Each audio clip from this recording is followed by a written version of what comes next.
Well, in case you thought the weather wouldn't affect people's commitment,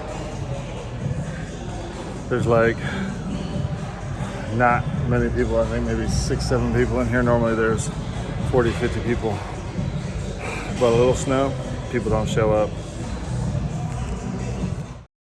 All right, guys. So coming back from our workout this morning, I also ended up doing some shoveling because there was quite a bit of snow and nastiness in our driveway. So, and as you can see, just because we're focusing on accountability here, the amount of people who are in the gym today was about 20% of what is normally there.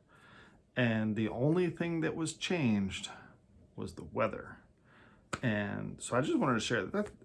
That's a huge deal, that weather will knock out 80% of people. So with that, enthusiasm makes a difference. Today's chapter is about enthusiasm and our future, and how the future of our nation, the future of our lives, is really in the hands of the enthusiastic leaders.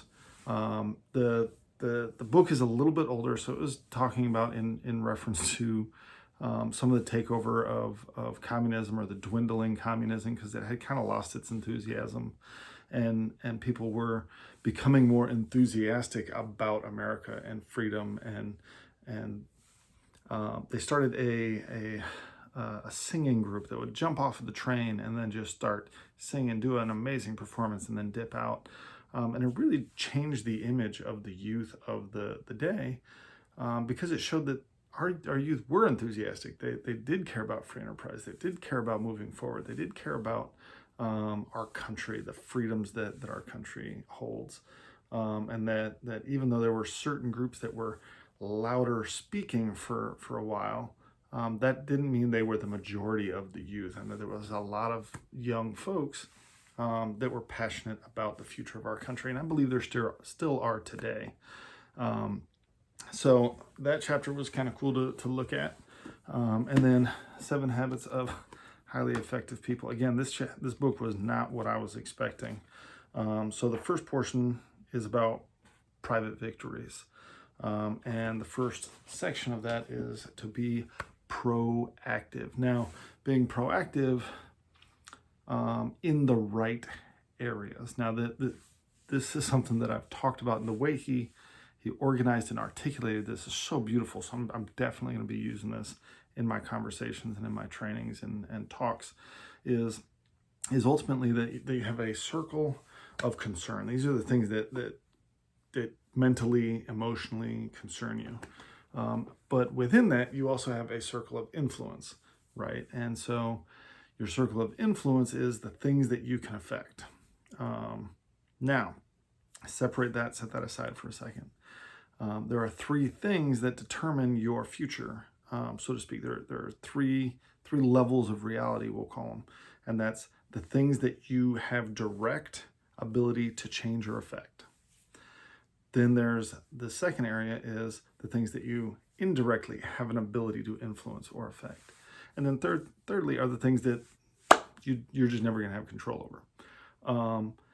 And the more we focus on the things that we have direct control over, the more our influence circle expands and grows, because we become better, stronger, more influential, better husbands, better parents, better business partners, better citizens. Our character is elevated, and so our influence grows. Then we can start to shift into ways that we can influence people in a positive way to affect the situation, and we can start to get into that indirect area.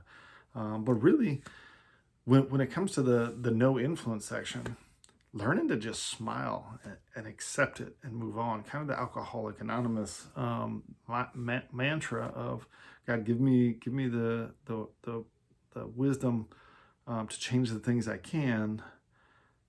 Know the difference between the things I can and the things I can't, and the wisdom to change, or I don't know. God, grant me the wisdom to change the things I can, to accept the things I can't, and the wisdom to know the difference. Something along those lines. And just learn to smile, right? Because regardless of what's going on, you can control your emotion and your response. Then they talked about, and this is kind of that last piece, is that there's two things. And I talk a lot about cause and effect, and so he reorganized that and changed that to stimulus and response. And ultimately it's the same thing, but it works with the wordplay a little bit more. So there's stimuluses and there's responses. We can't control the stimuluses, right? Stimulus is whatever life throws at us. Our response is how we respond to what life throws at us. And if we're going to be responsible, then that means that we are able to respond. We are able to choose our response. And we are able to choose whether that's going to be a positive or a negative response. And they use Viktor Frankl's story. If you don't know the story of Viktor Frankl, take the time to go look him up and listen to his story. It's an amazing story as that example. So with that, I will talk to you soon. Bloop.